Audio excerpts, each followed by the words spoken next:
We are recording in progress. Hi, everybody, and welcome to the first Zoom Low Carb Lunch. Does anybody else other than me actually have a lunch? Because I have a lunch. It's 2 o'clock my time. I know, it's 2 o'clock my time too. Where are you? I'm in Knoxville, Tennessee. I thought you were in southern. Oh, Indiana is Eastern time, I guess. Huh? Indiana is Eastern time. We are the far western edge of Eastern time. Okay. When we moved here, we didn't do daylight savings time in Indiana, which I vastly preferred. I will never forgive Mitch Daniels for putting us on daylight savings time, but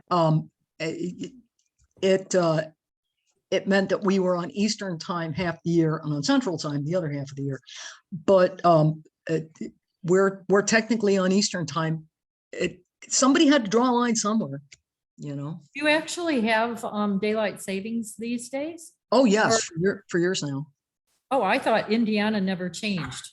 No, we have, and darn it. Well, I'm kind of hoping they succeed in making us stay somewhere. My husband was not happy with their suggestion, though, that we always do whatever it was their suggestion was. He wants it to be the other one. I don't care really. I just hate changing time. I just hate changing time. I am very prone to jet lag, and changing time even 1 hour, and I don't sleep for weeks. Yeah, I have a sleep disorder, and it messes up my sleep pattern for weeks. Anyway, I am going to ask everybody to tell us how long you've been eating low carb, or at least been interested in low carb. Me, it will be 27 years the day after Labor Day. So, and you'll notice I'm still stubbornly alive. Yeah. Yeah. Hasn't killed me yet. That's right. So, well, I'm impressed. Is that somebody's alarm or mine? Not mine. I hope it's not that mine. was me. Sorry. Okay. I'm impressed that you even know exactly what day you started. I have to think about it because it was the winter before we moved to California. So I believe it's been about 18 or 19 years now. Okay. But I was in a lot of pain and seeing every kind of therapist. And I went to a kinesiotherapist who sat me down and described to me how I should eat. He never said the words low carb, did not say Atkins. He just told me the rules. And I went home and lost my remaining 20 pounds or something. And for the first time since all 3 of my kids had been born, and started feeling better. And I can't say that I've been as strict as you have in all these years, but you're always a good inspiration for me. I have recently discovered I'm intolerant of milk products. So that has really thrown me, because cheese was my go-to snack, and now I don't know what to eat anymore. So I have sort of added in more carbs just because I need something to eat. And I can't do the artificial sweeteners like I used to be able to. It just bothers my stomach too much. Well, so I don't use anywhere near as much. I've never used a lot of sweeteners in general. Most of the sweeteners I use are when I'm writing recipes for y'all, because people want desserts and cookies and stuff like that. I do use a little sweetener in like this salad dressing on my salad. Has stevia in it, but I'm sorry, pardon me. I long ago went to using mostly stevia, erythritol, monk fruit. Not so much because I'm oh, look at Kitty. Not because I'm terrified of artificial sweeteners, but because my readers don't want them. And I do not write all these recipes for me. I write all these recipes for you. I mean, I would come up with new things to eat anyway, but at the rate that I do it when I'm writing a cookbook, no, no. Okay, Rebecca Latham, how long have you been low carb? It's been a long time. Well, I was just using my calculator to see how long it's been, and it's been 15 years. I started out with Atkins in 2007, and I lost some weight, not a whole lot of weight. I had, well, the most I've lost, the highest weight to my, goal weight, which I have hit a couple times, is about 38 pounds. And so I had the pleasure of being one of the 5 success stories in the new Atkins book that was printed, I think, in 2010. And so that was fun. And then I got to collaborate with Dana on the Fat Fast cookbook. So that was fun. And I've gone through so many iterations of low carb. I've done Atkins, and I've done protein power, and I've done higher fat and lower fat and higher protein and lower protein. So I just keep switching around. And currently what I just started again today, but I've doing pretty much since 2016 was a fasting protocol that I designed. That's basic. It's called My Low Carb Road Fasting Support. It's on Facebook if anybody wants to look at it. And basically it's just a thing where I say, well, someone weighs 150 pounds, they want to lose 0.2 pounds per day. And if they hit that goal, they eat that day. And if they don't hit that goal, they don't eat that day. So you end up fasting like maybe, a third of the time, maybe eat 2 days, fast 1 day. Sometimes you're fasting every other day. And some people have had some success with it. And I certainly had success. I lost 38 pounds doing it, and then gained some back. And then I go back on it. And so I go back and forth, and really enjoyed the low carb meet and greets. Got to meet some fun people, including Andrew, who I see is down there looking so cute. Yay! There he is. Yeah. So, yeah, it's been a long time. And there's been times when I've, fallen off the wagon, but I always know the way to get back on track, and that's low carb. Yeah. And by the way, Rebecca, you wondered, Rebecca Jackson, you wondered how I knew the day. It's because I had decided I was going to go low carb. I have been eating a low fat diet based largely on whole grains and beans and, some meat and stuff like that, but low fat, high carb. And I've been trying to lose weight for my wedding in the spring of 95, and we were on a budget, and I cut my fat even further and my animal food intake even further, and was eating more grains and more beans and doing 5-step aerobics classes a week. And I didn't lose weight. I did not lose weight. Everything got a little higher and tighter and stuff, but I was not losing weight. And then I started spiking high blood pressure, and it was scary because I was doing everything they told me would make me healthy and stuff. And I had nasty energy swings too. And went to my wedding a size 18. Later that summer, my size 18 shorts that I bought for my honeymoon were tight. I never actually bought size 20s, but I needed them.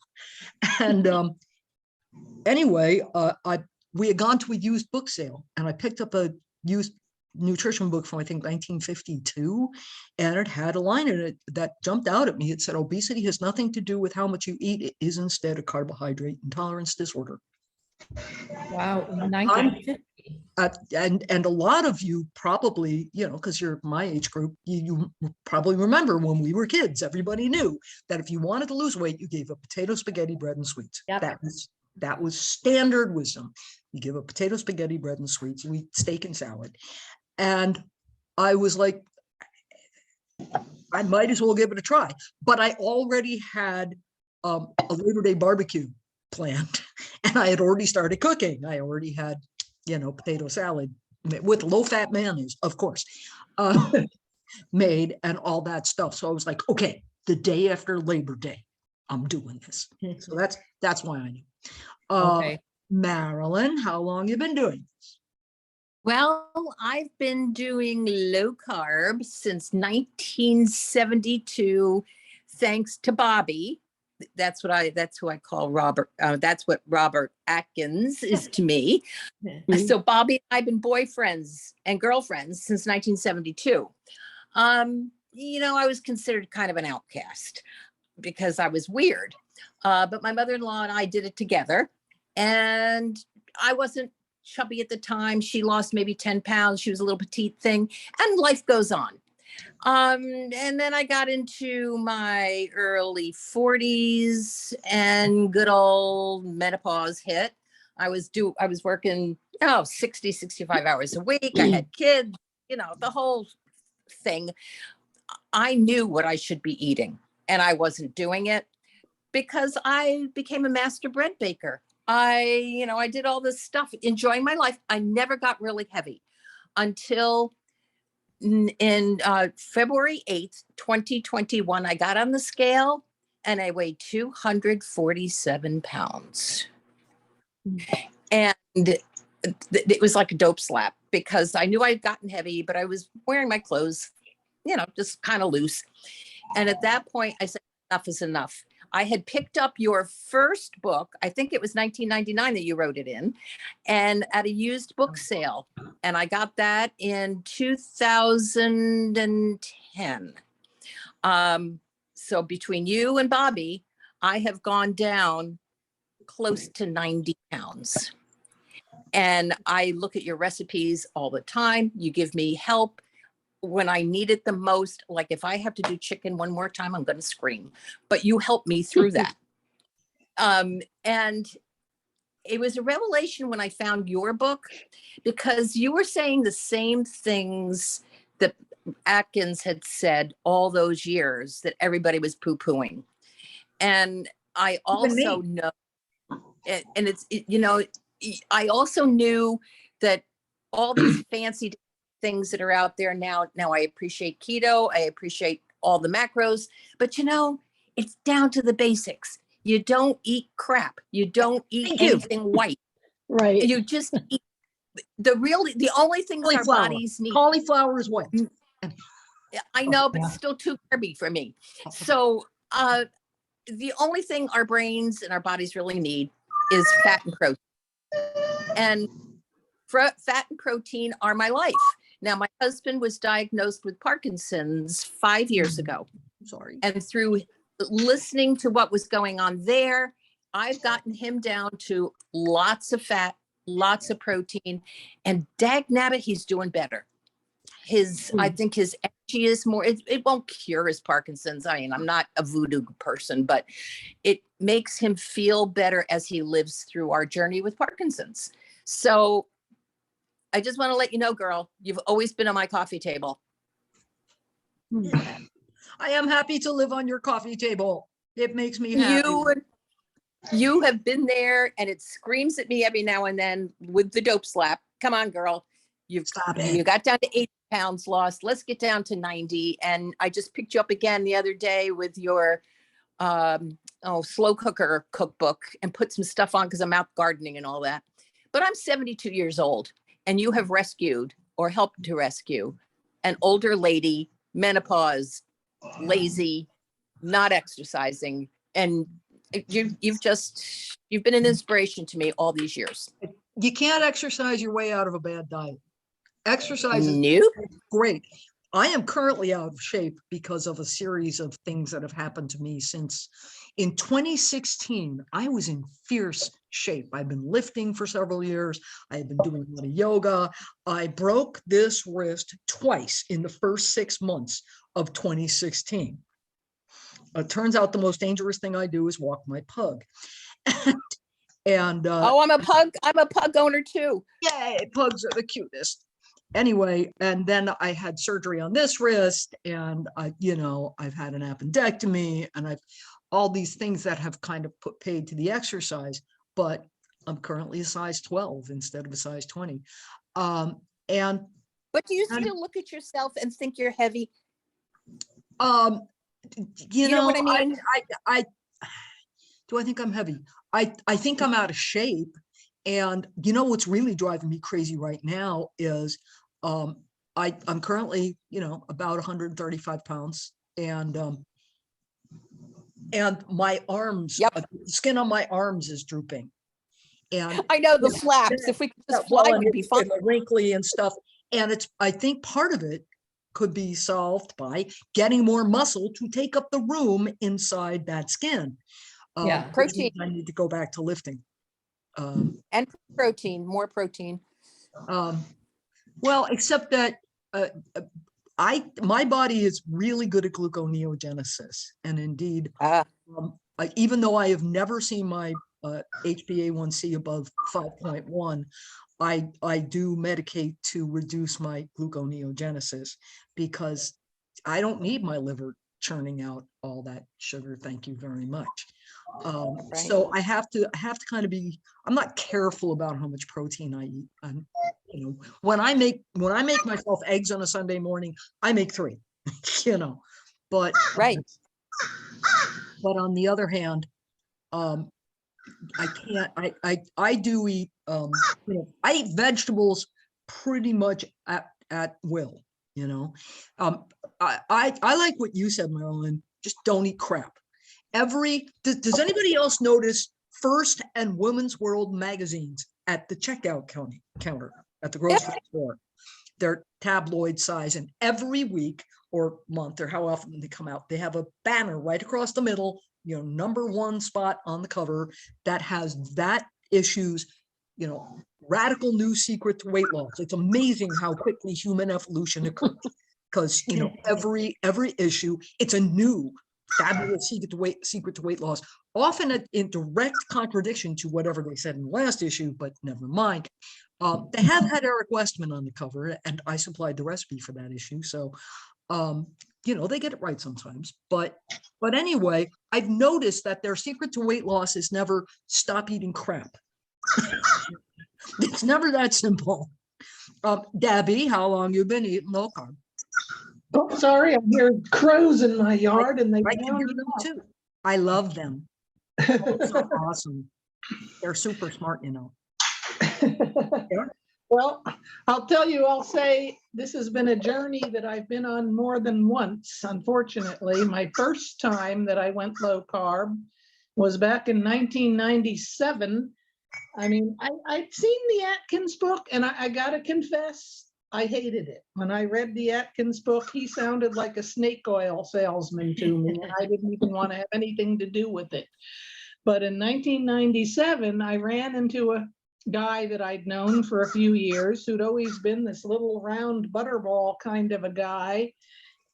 And he looked fabulous, like with 6-pack abs and skinny waist. And I said, what did you do? What have you done? And he said, oh, I found this fabulous diet. And he says, I eat a ham and cheese omelet every day for breakfast, and I have a steak for dinner every night.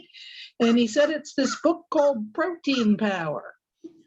And I said, no, I got to buy that book. So I read the Protein Power, and I loved that book. That made sense to me in the way that Atkins never did. I loved the way that. And yet the diet is fundamentally similar. Yeah, it's almost the same. They have a slightly higher carb count. They allowed you 30 grams of carbs initially, as opposed to the Atkins 20. And they allowed you to have like a little bit of berries or nuts if you wanted in those 30 grams of carbs, but it was pretty, and I was probably the heaviest person ever in this group that we have here today. When I got that book, I'll tell you, I'll admit it, since we're all here, that I weighed 335 pounds when I started Protein Power. And I loved it. And over the course of the next 14 months, I got down to 275 pounds, which most of you still say, oh my God, that's super fat, but it was great for me. But then I stalled. And for the next 3-4 years, I did not lose another ounce. And I was very active at the time. And this is back in the days when Usenet was a big thing. And I was on the alt.support.diet.low carb group. And I was constantly asking for advice. And everybody was giving me advice. I had more protein, less protein, fewer carbs, more fat, less fat, more exercise, less exercise, cutting out dairy, cutting out. I didn't lose weight with any of those things. So after 3 or 4 years, I just gave up. I was depressed, I gave up, and I went back into the carb world, and of course gained everything back, plus a lot more, which often happens. I was at my highest recorded weight at the doctor's was 375 pounds. And that was in 2006. And it was after 3 years of having, and I said, all right, I got this, I was having health issues, and I said, all right, I got to go back. So I went back to low carb, and over the next 3 years, I lost 110 pounds. I've kept it off ever since, because I got back down to like 270 pounds, and again, I stalled. And I've stalled ever since. I haven't been able to lose any more weight since. I've done everything that was suggested, but I said, this time I'm not giving up, because I'm not going to go back to 400 pounds, and I didn't. But here's where, again, I mean, it got to the point where no matter what I ate, my weight didn't shift by more than a pound or two up or down. It was like I reset my system here, but it didn't want to change. Even like in 2018, when I had 2 major tragedies that both occurred in the same day. My house caught on fire and I lost almost everything I owned. And then later that same afternoon, completely unrelated, but same afternoon, my son died very suddenly, just out of the blue. And I kind of went crazy. I went off the diet for a whole year almost. I was living in a little apartment because my house was uninhabitable while it was being repaired. I didn't have a scale. I just ate anything I wanted. But even at the end of the year, when I finally got back on the scale, when I'd been eating everything I wanted, I was the exact same weight that I had been before when I had been strict on low carb. Oh. So the one change I did, though, was when the COVID hit, and I was reading, I'd been a fan for several years at that point of Dr. Fung, Jason Fung, and his fasting. And I had tried his methods of like intermittent, like time restricted eating, where I was doing 24, 18, 6. But even doing that, I didn't lose any weight. So I decided, all right, I'm going to try to get into this extended fasting and doing like 36 to 42 hour fasts several times a week. And I began to lose weight. I lost 50 more pounds over the course of a year. But that's not the happy ending, because then I stalled again at that point. And when you read his book, he said, well, you can stall. So they suggest shifting things around, longer fasts, shorter fasts. And I didn't want to do longer fasts at that point. So I said, well, I'll go back to the 24 eating pattern. And as soon as I did that, the 50 pounds came right back on within just a couple of months. So anyway, where I am right now is at the weight I've stalled ever since 2009. And I've gone back to the fasting. I'm doing the intermittent trying to do the 36 to 42 hour fasts 3 times a week, every Monday, Wednesday, and Friday. I've been doing it for 3 weeks now. I've lost 2 pounds in the 3 weeks. So I'm still pretty much just at the weight I've always been stalled at for all these years, but I'm hoping that if I get back on this fasting, I'll start to move a little bit again. And a point that you made there is that, people who haven't dealt with this, people who have not, fought with their weight all their lives, people, like people who, they hit 45 and they have a desk job and they put on 50, people like that. Instead of people who are on Weight Watchers at the age of 11. They don't understand that it's not as simple as, just, eat less and get a little more exercise. And no, you are fighting biology. One of my doctors, I have a Dr. Matt Andre, who is, I refer to Dr. Andre, pardon my French, but I refer to him as the doctor who knows shit other doctors don't. And he does my anti-aging and hormone stuff. And one of the things he does is he has a weight loss practice, and it's all based on low carb. That's, and he told me once that I drive him out of his mind because I do everything that he tells people to do. I've been doing it all along.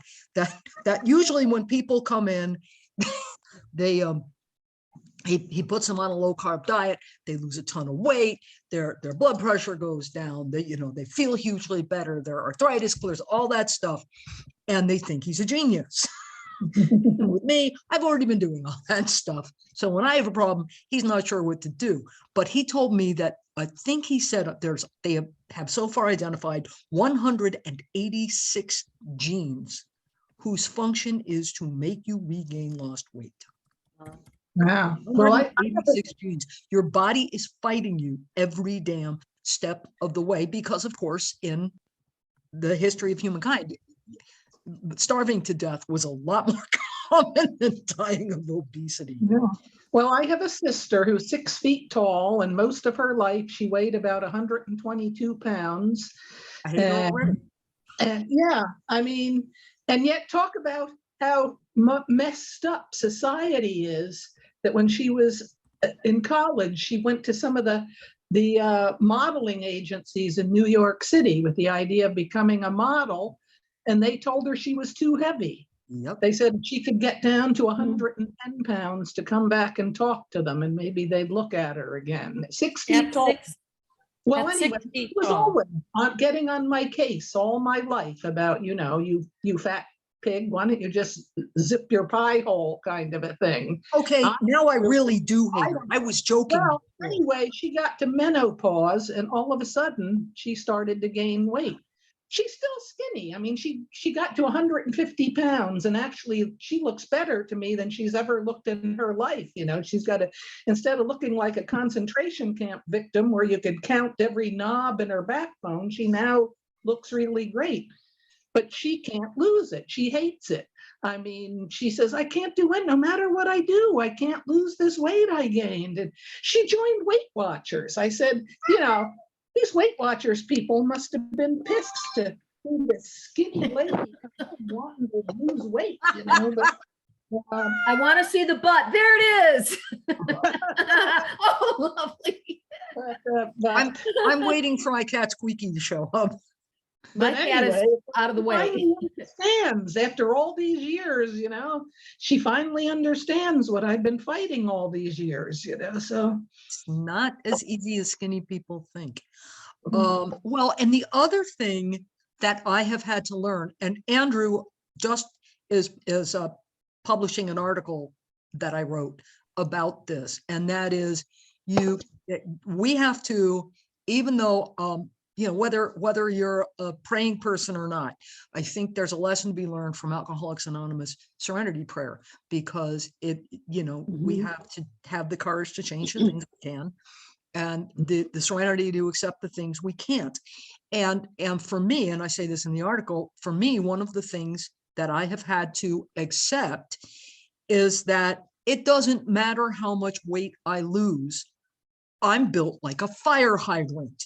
Those of you who have met me in the flesh know I am short, I am stocky, I have a huge rib cage, I have the world's shortest waist. I literally right now, with one fingertip and touching both my rib cage, bottom rib and my hip bone. That's how long my waist is. There ain't no place for it to go in. It doesn't exist. And there's no diet in the world that can change that. You could, as I say in the article, I could go through a famine and I would not come out willowy. I would come out looking like an emaciated fire hydrant.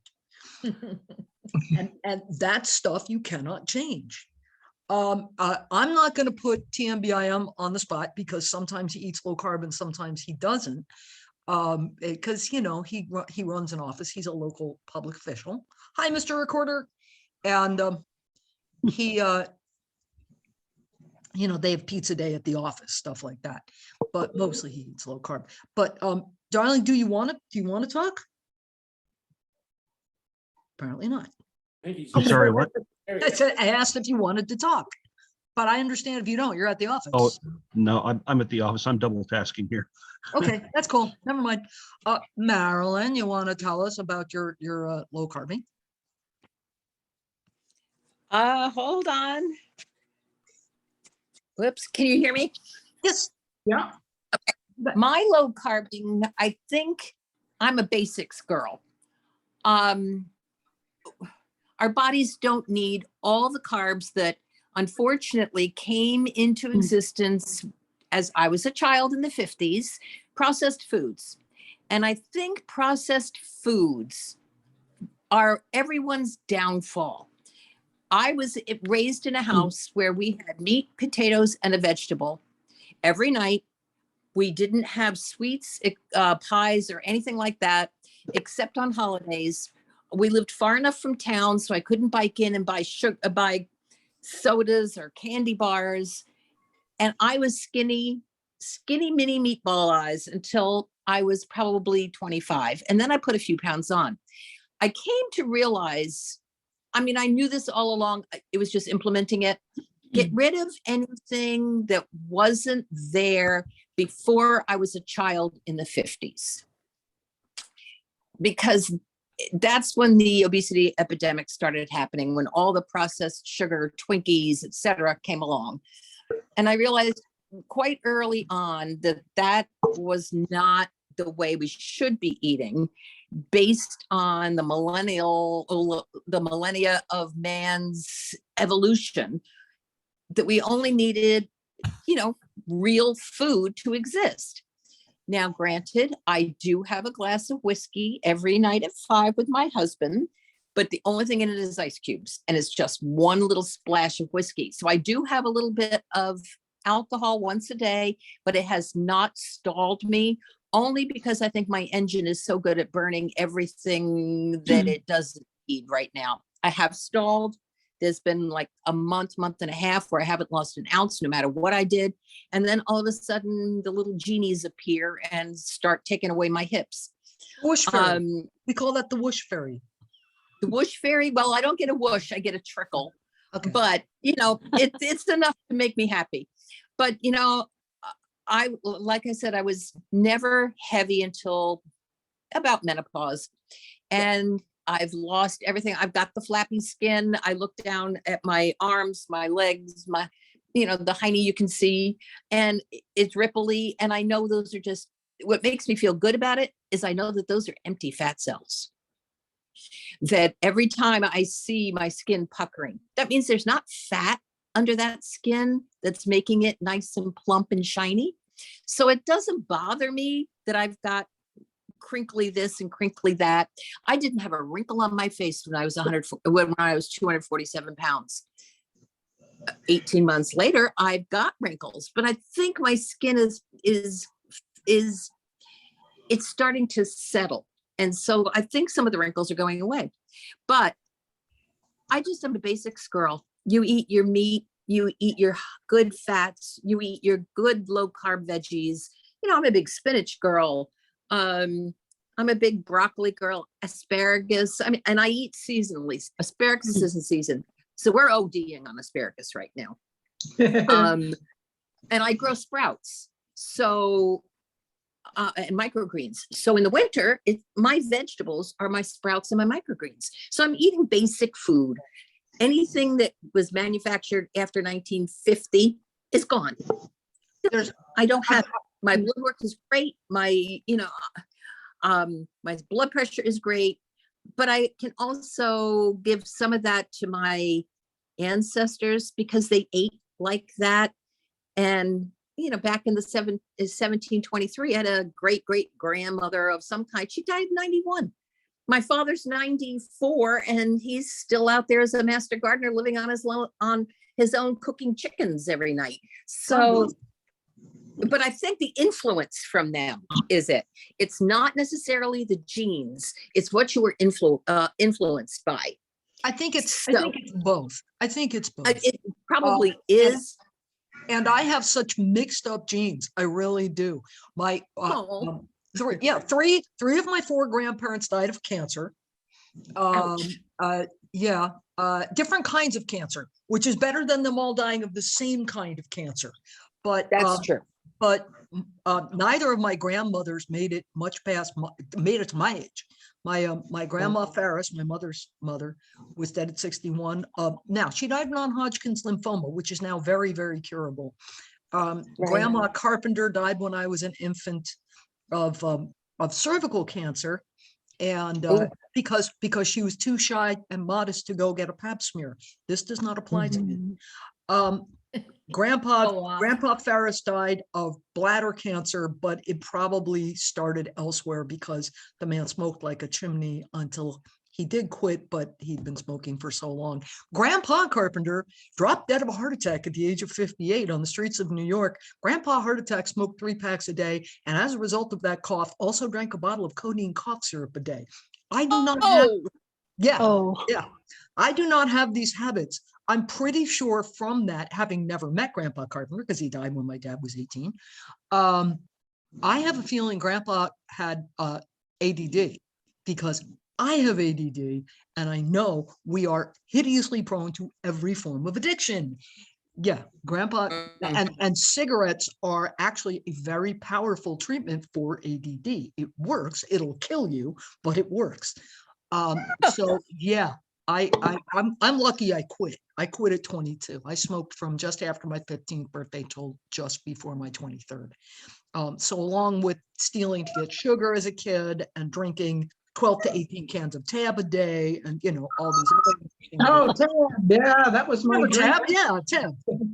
I told my psychiatrist that after I got diagnosed with ADD, and she laughed and said, "Yeah, you were self-medicating." So Kelly, tell us your story. We want to know your story, please, please. Can you hear me okay? Yes. Okay.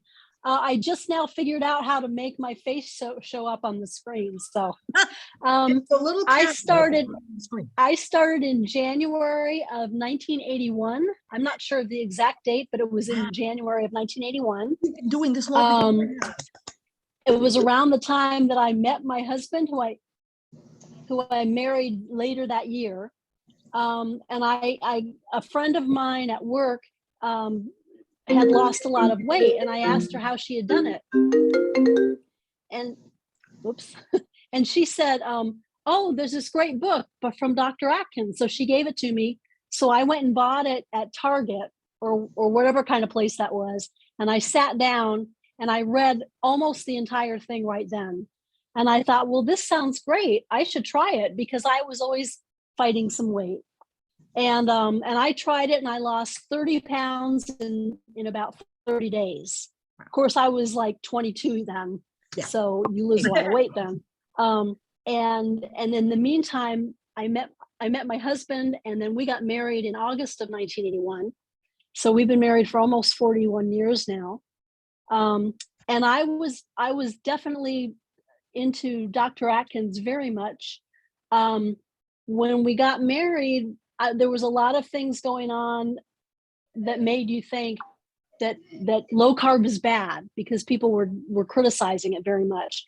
And I tried going to other things like regular diets and stuff, and every time I always came back to Dr. Atkins. So I've been pretty much Dr. Atkins ever since 1981. That's amazing. But I've been fine. I love him. I got your book, Dana, a couple of your books. Thank The you. first one, How I Gave Up My Low Fat Diet and Lost 40 Pounds. I love that one because you were in Toastmasters and I was in Toastmasters, and I like that. I'm still in Toastmasters. Yeah. That's how I spend my first evening. So that's it. That's what I did. So Yeah. I was telling you about my grandparents, and I forgot, because we were talking about genes. I forgot to say my Aunt Bertha, on the other hand, made it to 97. So that would be my grandmother's sister made it to 90 something. Okay. So I'm hoping I live that long, but that's awesome. Kelly, could I 81. ask you a question? Yes. If you want to share, if you don't, that's fine. I'm just curious how much weight you ended up losing, if you'd like to share. I am. gonna- Oh, sure. I would happy to. I weighed 170 pounds when I first found Dr. Atkins. I lost 40 pounds in that month afterwards. And then I stayed about 140 for quite a number of years. And about 2016, I said, this is my last chance before I get any older. So I'm going to try to do it one more time. And I went down to about 122, 120. So Wow. I've been there ever since. Good for Nice. you. Nice, Wow. nice. Wonderful. Yeah, it's and my weight has gone up and down some. I've basically gone from, I've been as small as a 10 when I was fat fasting a couple of days a week. I'd fat fast like every other day, or I'd fat fast 2 or 3 days and then eat, just a regular low carb diet the rest of the week. And I got down to a size 10 doing that, but it is inimical to writing cookbooks. I got a contract to write a 500 recipe cookbook in, I think it was 4 months. Yeah, I know. This is why you see mentions of recipe testers in my books. They offered me, I forget what my advance was on that book.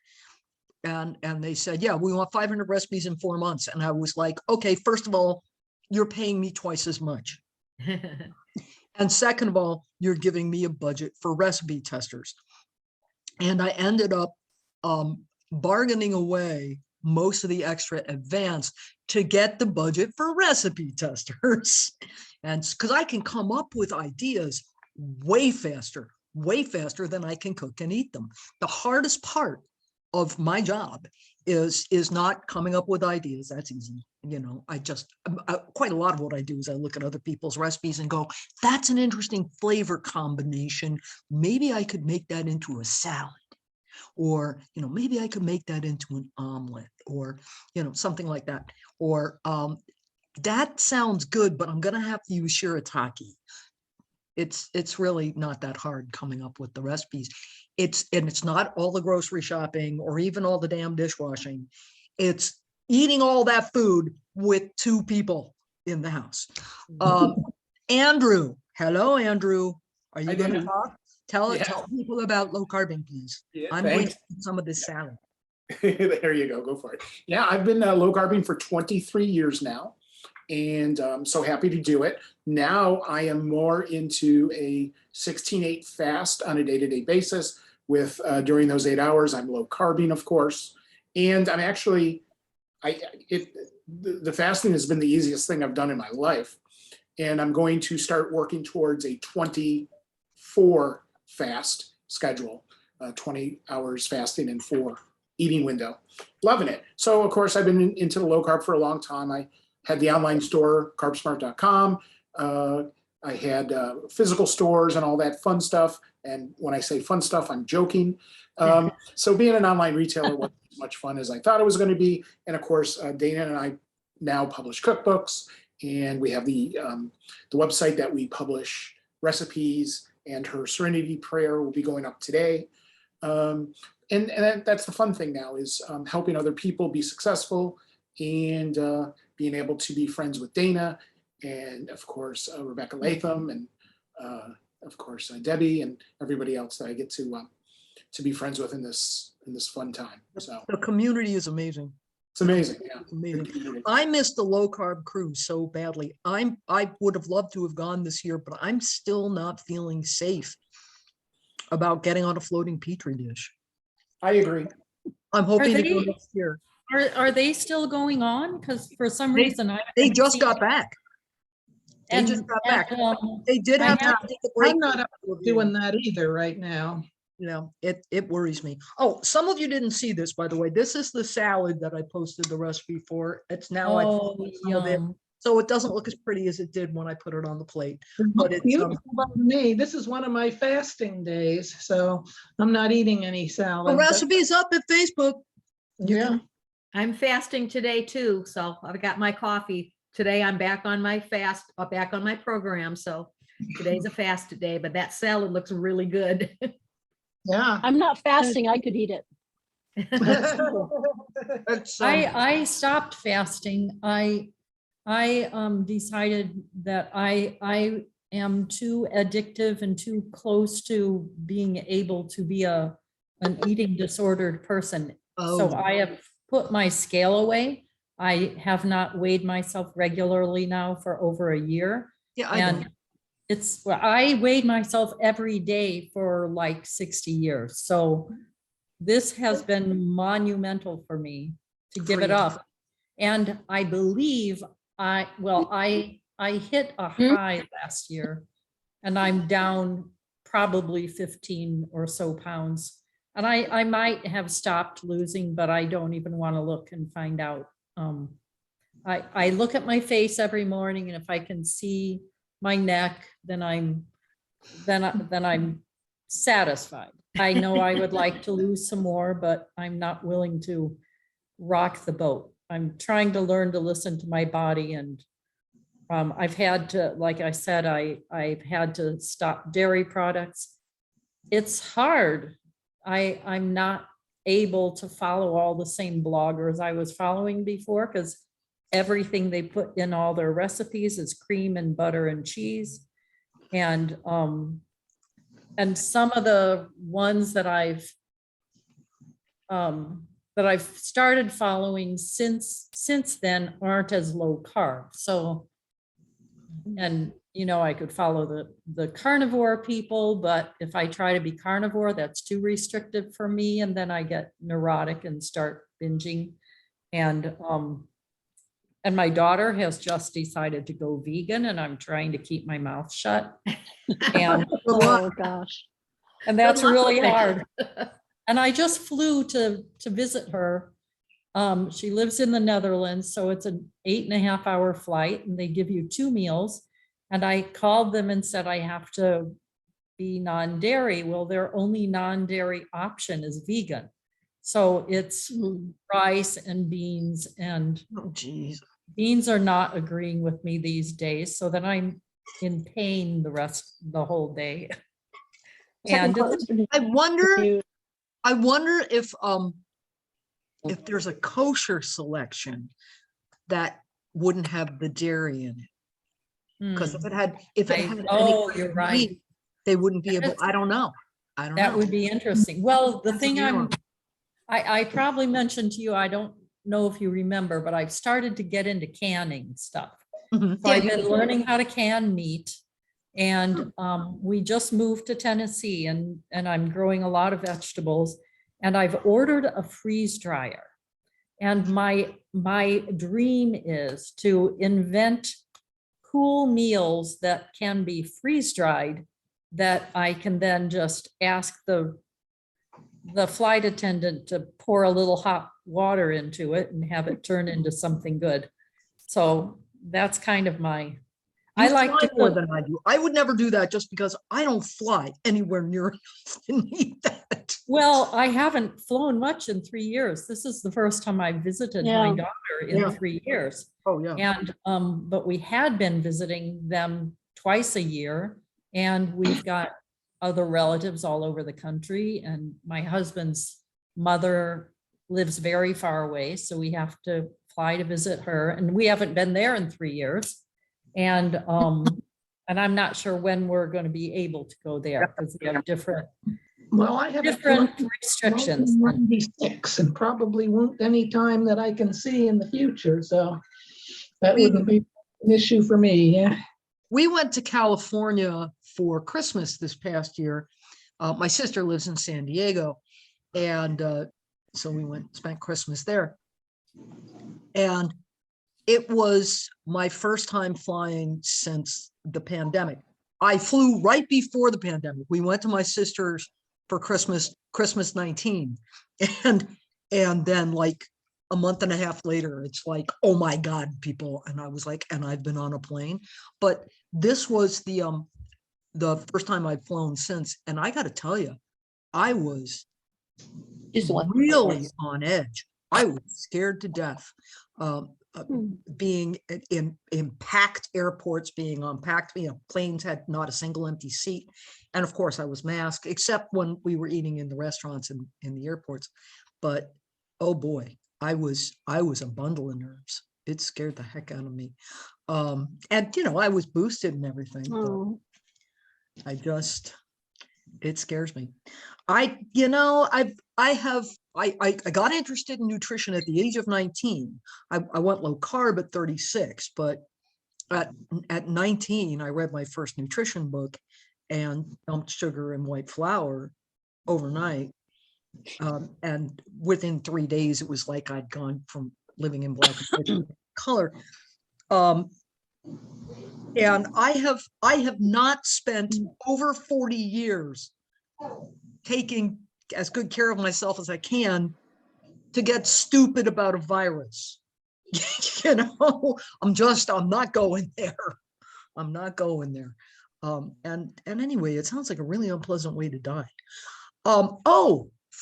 Should any of you get COVID, God forbid, or anybody, you're close to, that same doctor who says 186 genes that work to keep you fat says that he had COVID and he had the brain fog, long COVID brain fog, and that he did some research and discovered that it's caused by mast cells and you can fight it with antihistamines. He says Allegra, Zyrtec, or Benadryl. Claritin's not strong enough. So I saw a physician out of South Africa, I believe, that talked about his protocol, and I am now stocked on everything that the more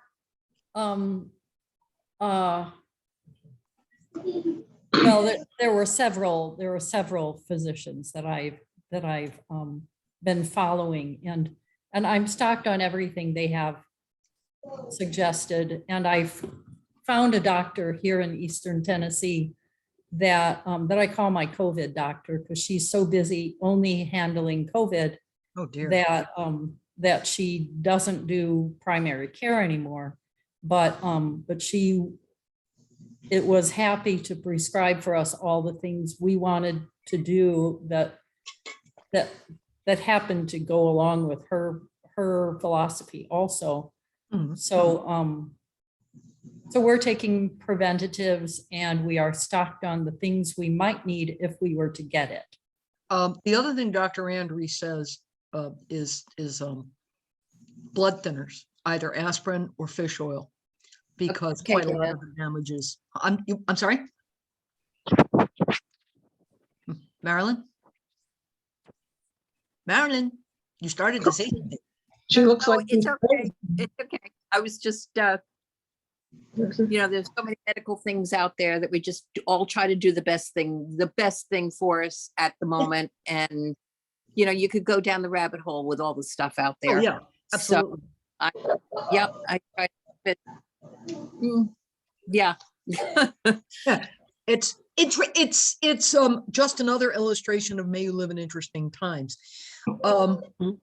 So I want to know what people think about doing this again in a month. Nobody but me has food. Yes. So the lunch thing doesn't seem to have worked out, but I still think I'm going to publish a recipe, and I'm going to have it, because what the heck? Dana, I would love to see like little meals like tapas or appetizers and things that can get us through the day. Like, I don't eat breakfast. I've never eaten breakfast since I was pregnant with my first child 52 years ago, because I always had awful morning sickness the whole time of my pregnancies. So I got used to not eating breakfast. So my first meal is like 11 o'clock in the morning, or even noon, because I just don't get hungry anymore. But I need a little something. If I had something to little things that I could eat at noon or 1 o'clock that would get me through the rest of the day without hunger until I got to my dinner meal. It's it's the little things that just help get you through. Not a whole meal, not a vegetable or something like that, but just something simple. Like I just saw a recipe where somebody put in a muffin tin, put a little bit of cheese, and I know some of you can't have dairy, but they just put a little bit of cheese in the bottom, stuck a little slice of dill pickle, put a little more cheese on the top, put it into the oven until the bottom got crispy. And it was these little snacks that there's no carbs there. So I don't know, I'm a snacky girl right now, or just a snack is enough to take away the hunger and get me through to a meal. Okay. How do other people feel about that? I would have been happy. That would to be have fine for done- me because I'm in California. Well, I mean, I love the idea of having these meetings like this, whether we eat something or don't eat something, you know, it's just great to have people to talk to about some of these Yeah. issues. So Oh, yeah, I don't Yeah. begrudge the fact that you're eating and I'm not. It doesn't bother me at all. Isn't that We had- funny how we it had doesn't bother us? guests- We had guests come through a few hours ago, so why don't you chew with your mouth closed? we served them a snack, and so this is just a few hours later and I'm not ready to eat again, but there will be times when I might feel like eating it around this time, and I don't mind doing that. And I figure posting a recipe every month, or in this case, it was 2 recipes because Burma Powell, who tested this recipe for me, said that she thought the dressing deserved its own listing because it would be good on other things. Posting a couple of recipes on a regular basis, among other things, might jumpstart sales of my back catalog, which would not be a bad thing. That would be okay with me. You know, Dana, I really love this tapas idea. You know, maybe Cool. you and I can talk about putting out a tapas menu on, you know, and recipes on the site. Okay. And you know, I have some tapas cookbooks that I might be able to decarb some Yeah. of, and a lot of tapas are not real. I mean, you know, olives and almonds and things like that are not terribly high carb. I was going to say, I want to say this because ADD brain spaces stuff out. Rebecca Jackson, I'm pointing to you on my screen, Rebecca Layton, but never mind. About the recipes with cream and butter that you can't real, or cheese. I wrote a couple of paleo books, and of course, paleo generally doesn't use dairy, although I am of the opinion, I suspect, and nobody knows for sure, but I suspect cheese was the earliest dairy food eaten, because if you kill a ruminant, a suckling ruminant, you will find cheese curds in its stomach. And I'm pretty sure that our ancestors didn't just throw that away. But I learned to use coconut milk in a lot of things, and it worked out pretty well. So you might want to look at some of those recipes that call for heavy cream. And I mean, I've made coconut milk sour cream and coconut milk yogurt, and certainly and I've bought coconut. in cream soups and stuff like that. You can buy non-dairy cheeses and stuff. And I How have, carby are they? well, that's the problem. Some of them are made of cashew, which then hurts my stomach. And I've been playing with taking digestive enzymes, and it's just a big bother for me. And I just, the coconut yogurt is pretty good. I don't know, I haven't seen coconut sour cream. I made it. Yeah, oh, okay. I would be happy Dana, to try to make it. Recipe. I'm sorry? Dana, we need these recipes that are in your head, hun. Come on. I told you I wrote a paleo book, but if people would like me to post the recipes for cocoa yo and coconut sour cream, And people can try them and get back to me at the next lunch or non-lunch, as the case may be, in a month. I'd be happy to do that. Will that be your website? Cream recipe, yeah. That sounds like something I'd be willing to try out. It's I have that book anyway, so the time for me 500 to pull it paleo, out, the paleo book. 500 So I'll paleo. get it out and start I've got it browsing. too. through it again. Thank you. You I helped bought that. You helped I- buy this house. I appreciate that. I actually bought that book. I don't even know if I was into paleo that much, but I saw it and I bought it to support Dana. I thought, here's one of Aw. Dana's books. I'm buying it, and she's going to get some money because I bought this book. I get, so just so you know, I get Yay. roughly $1 a copy. And All right. Got know, you a buck. yeah. Well, I've sold over 1 million books, so Oh, nice, nice. it's worked out. But recently they have not been. I haven't turned in a manuscript in over 2 years now. I kind of took a hiatus during the pandemic, and I wasn't writing a lot online either, and sales of my back catalog dropped. And other people have come up. I mean, Maria Emmerich is absolutely ruling the low carb recipe world right now. And I've met Maria, and she's a lovely, lovely woman. And I can't. And Carolyn Ketchum is the Yes. dessert. Oh, she's lovely too. And Andrew, she's written for CarbSmart. Yes. Yes, absolutely. Yeah, she's very nice, and her recipes look fantastic. So yeah, I don't grudge anybody else their success at all, at all. It has always been my feeling that if somebody else is writing about this, we're on the same path, and Mhm. I'm all for it. And I don't know. It's like for those of you who've read How I Gave Up My Low Fat Diet. I wrote that book because, well, I wrote that book initially because I did a lecture here in town. I told you I did five-step aerobics classes a week trying to lose weight for my wedding, and didn't work. Once I went low carb, my aerobics instructor, BJ Baxter, saw me drop weight like crazy. And she's like, what the heck are you doing?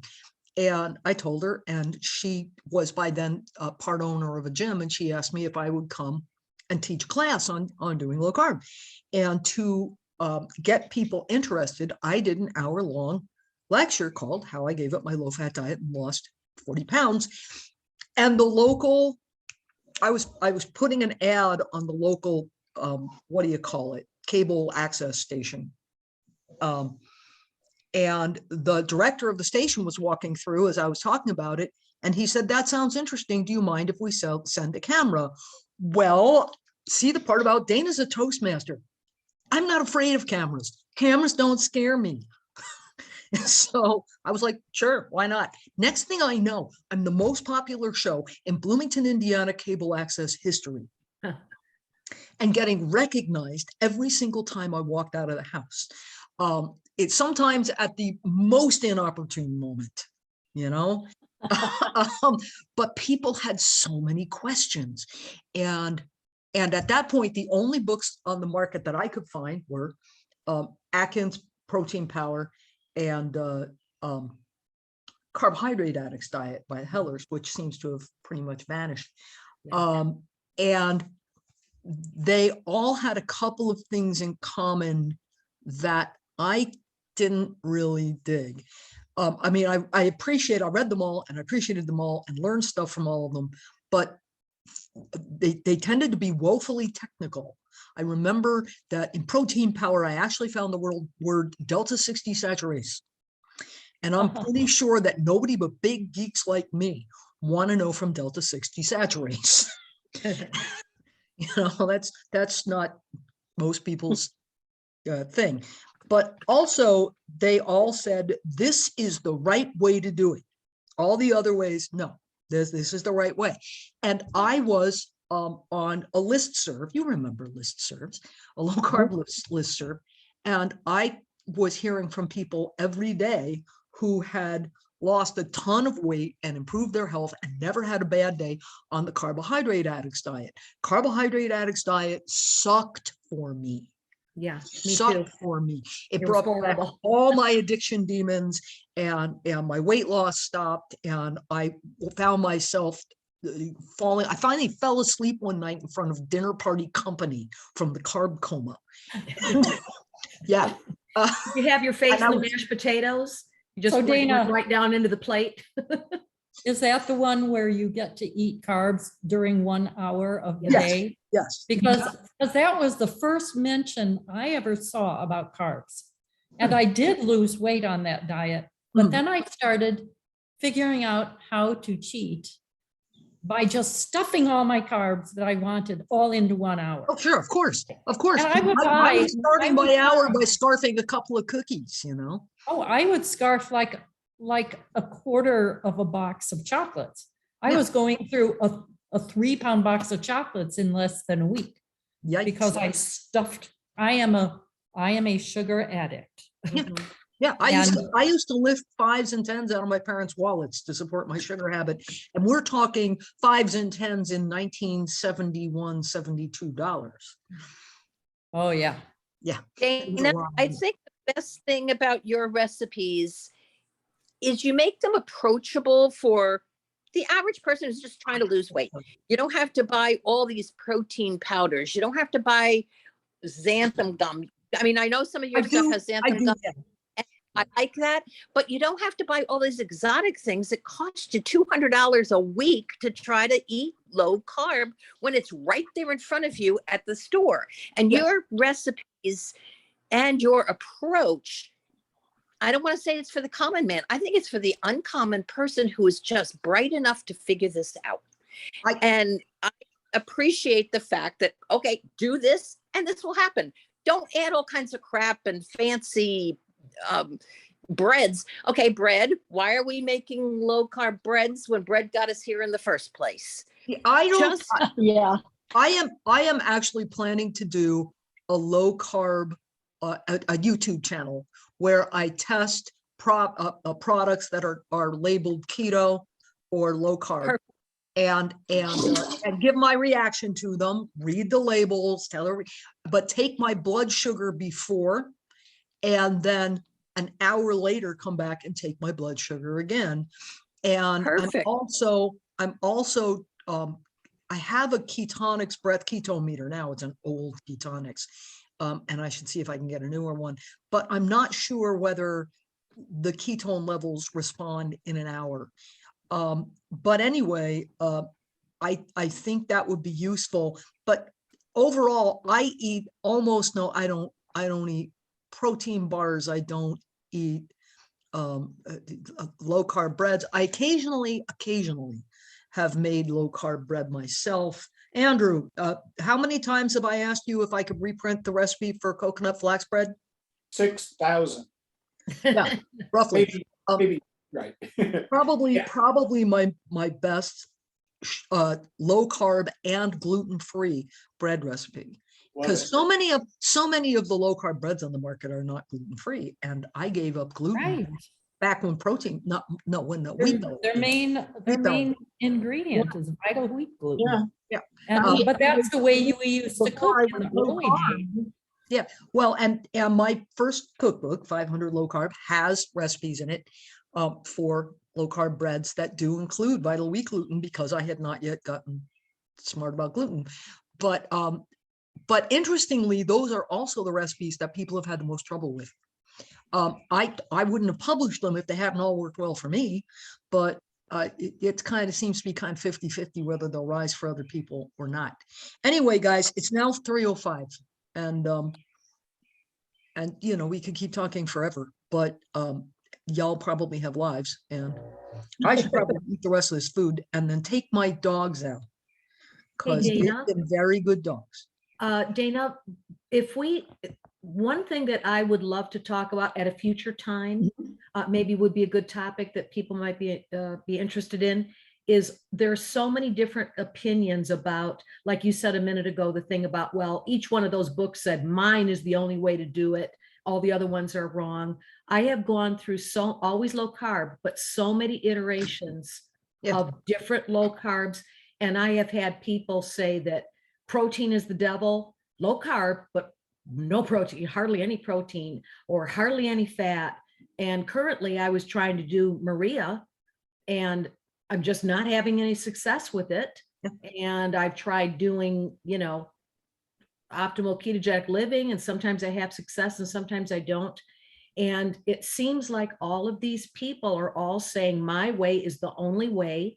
And I keep trying to do all these different ways. And it's confusing because someone will say flax is the devil and someone else says flax is perfect for you.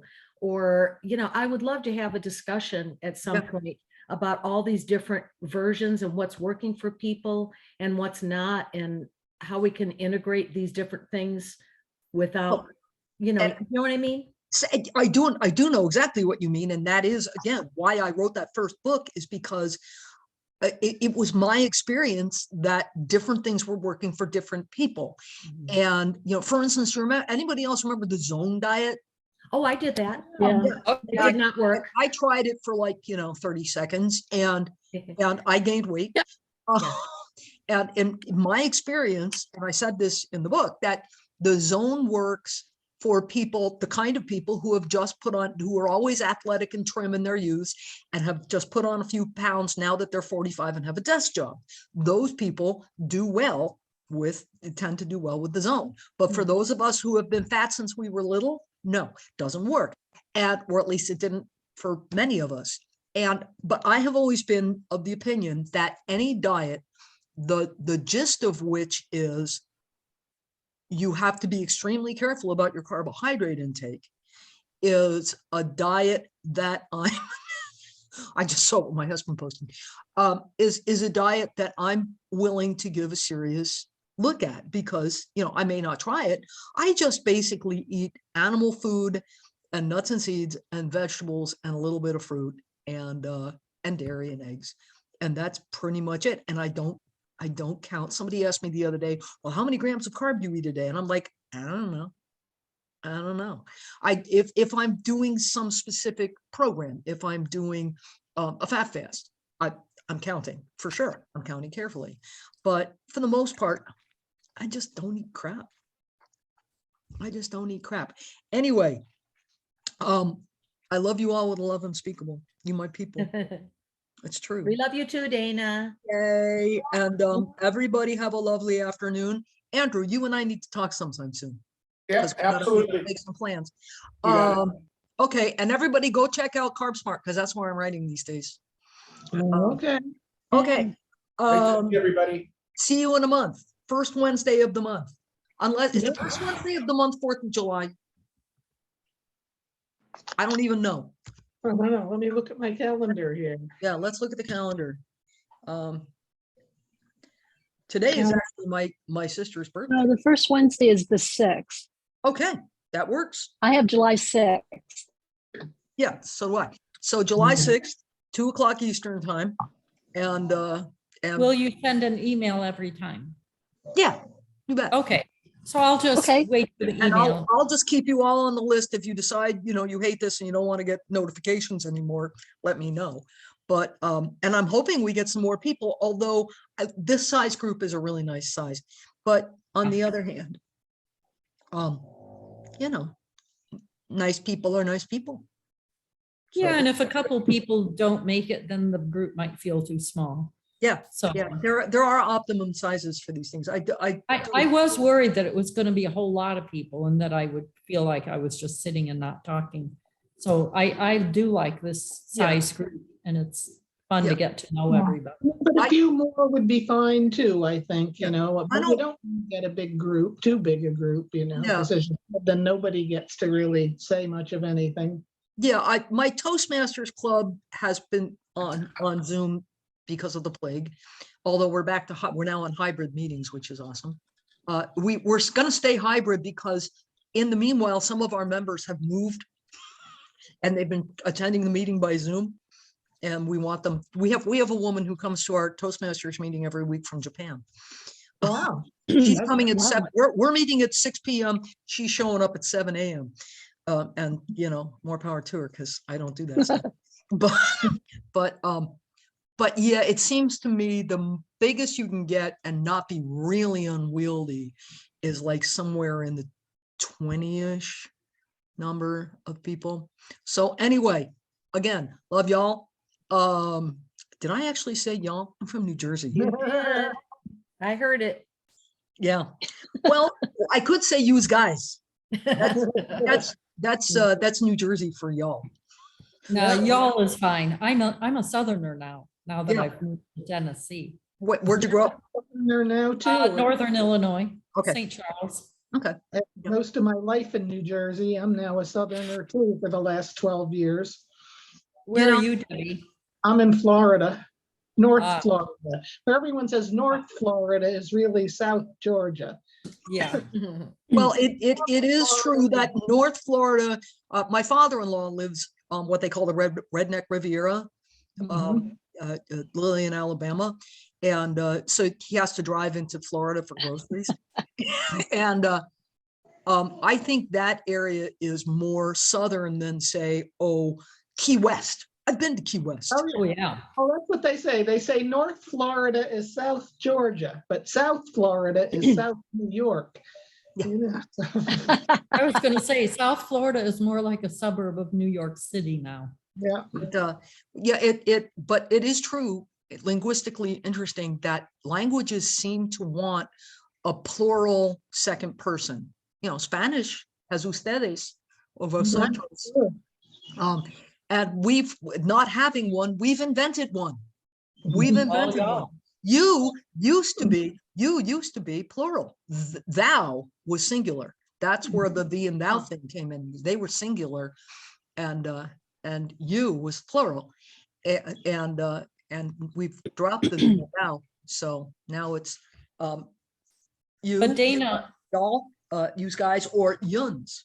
Anyway, but Dana went. But Dana, my Texas cousins tell me that y'all is singular. And if It you can be. want to make it plural, you say all all y'all. y'all. Yeah. Yeah. All y'all. Uh-huh. All y'all. All y'all. Right. Yeah. I'm gonna go take care of my dogs. My big, All right. my big Eat that dog has delicious what we salad. think is a cancer on his face. So Oh, I have poor to baby. be really nice Oh. to him. So So, sad. yeah, I didn't mean to leave on a bad note. Anyway, Thank you for doing this, Dana. thanks for coming. This was great. Thank you, Dana. I'm an extrovert who works at home, so having an hour with people is awesome. Yeah. Talk to you later. Okay. All right. Everybody. Yeah, in a Bye. Bye-bye.